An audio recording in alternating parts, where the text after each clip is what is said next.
শুভ দুপুর বন্ধুরা। তার দুপুরে লাঞ্চের মেনুতে কী আয়োজন করেছি তোমাদের সঙ্গে শেয়ার করছি বন্ধুরা।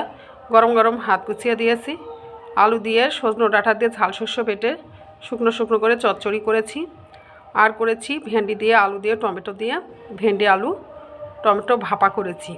তো বন্ধুরা, তোমরা হয়তো কোনো দিন খাওনি, তাই তোমরা বুঝতে পারবে না যে ভেন্ডি আলু কী করে ভাপা করে। তো এই রেসিপিটা যদি তোমরা চাও তো কমেন্টে জানিও। আর ভেন্ডি আলু ভাপাটা আমি মশলা দিয়ে মাখিয়ে আর কি ভেন্ডি আলু ভাপা করেছি। তো এই কি বলবো, স্মেলটা যখন স্মেলটা আসে, এত সুন্দর স্মেলটা আসে, স্মেলটাই মানে মানে হয় কি খাওয়া হয়ে গেছে, এত সুন্দর স্মেলটা আসে। আর খাওয়ার জন্য মনটা অস্থির হয়ে থাকে যে কখন খাবো। তো কালার দেখেই বুঝতে পারছো বন্ধুরা কত সুন্দর কালার এসছে। তো আজ দুপুরে লাঞ্চের মেনুতে আমাদের এই আয়োজনই করা হয়েছে বন্ধুরা। তো কেমন হয়েছে আর কে কেমন খাবার খেতে ভালোবাসো কমেন্টে জানাবে বন্ধুরা।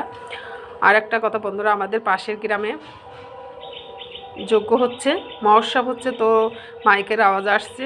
তো তোমরা একটু কষ্ট করে মানিয়ে নিও বন্ধুরা, তার জন্য দুঃখিত। আর বিশেষ করে একটা কথায় ভাবে, যেহেতু হরির নাম হচ্ছে, তো যদিও হরির নাম আসে বা তোমরা শুনতে পারো, সেটা তো সৌভাগ্যর কপাল। হরির নামটা সবাই শ্রবণ করতে ভালোবাসে যারা কৃষ্ণ ভক্ত। তো যদি মাইকে আসে তোমাদের ভালো লাগে, যদি সাউন্ডটা তোমরা পাও তাহলে তো ভালো। তো বন্ধুরা, তোমরা ভালো থেকো, সুস্থ থেকো, টাটা।